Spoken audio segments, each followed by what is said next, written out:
Anybody who's ever played football knows you get hits. It's not a big deal. It's you move on. Doc tells me if you get hit in the head one more time, you might not wake up from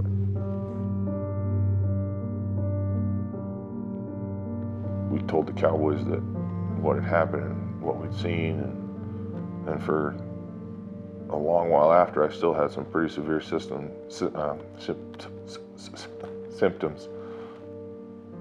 NFL claims that it wasn't football related. How could it not have been?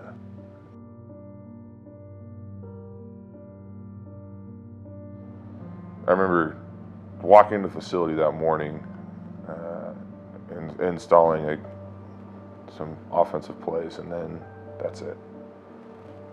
I see the tape, I go limp, I hit the ground, I don't move. But the only reason I know that is because I've seen it 100 times. It was kind of, I guess, the start of it. During OTAs, we were all going right, and the other guy came left. We hit face to face. It wasn't until that afternoon when I was back in my apartment in Texas where I had the worst experience of my life. I was throwing up, I couldn't keep my balance. Then I couldn't even open my phone to dial 911.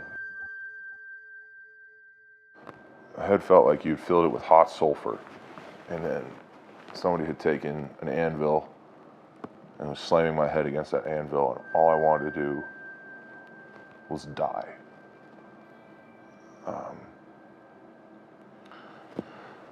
And then I woke up 2 days later on the bathroom floor. No idea really what happened. That's kind of what led me to do a little more digging at what was actually going on.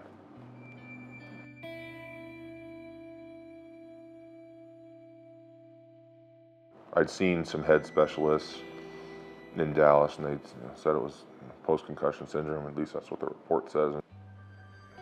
He related it to being in a car accident 100 times over and over again, of just pounding.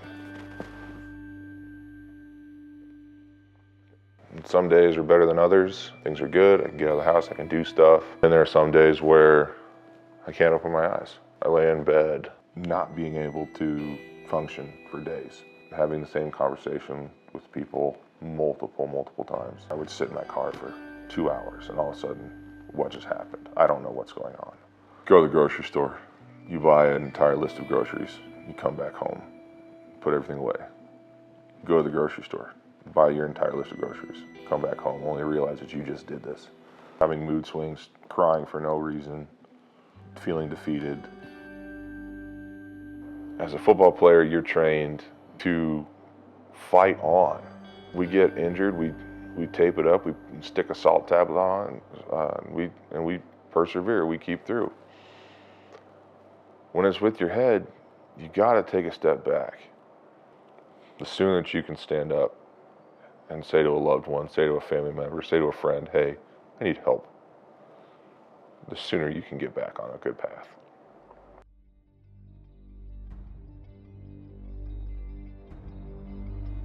I'd still go back and play, without question.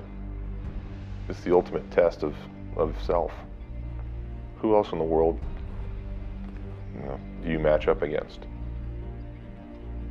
I mean, that's the top. There's billions of dollars in the NFL. There could be so much more done about research and actually following protocols. Everybody's seen it. Some guy gets dinged, he stands up, spins in a circle, they go check him out, he's back in 2 plays later. It's a crock of shit.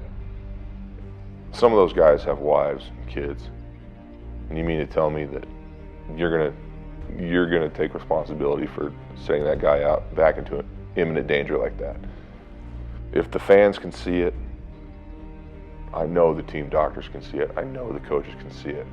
The teams preach accountability accountability this, accountability that. I called the NFL hotline, the NFL helpline.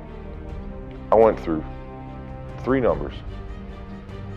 I got a hospital dial tone, and then 2 didn't pick up. My saving grace that day was that my wife came home, and I hung up the phone.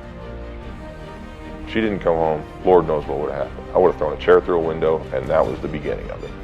This is the dark side of the NFL. I loved my time in the league, don't get me wrong, but it's greed. We are world-class athletes, so treat us like world-class people. We're not robots, we're not expendable, for crying out loud. Do something about it. Shame on you guys.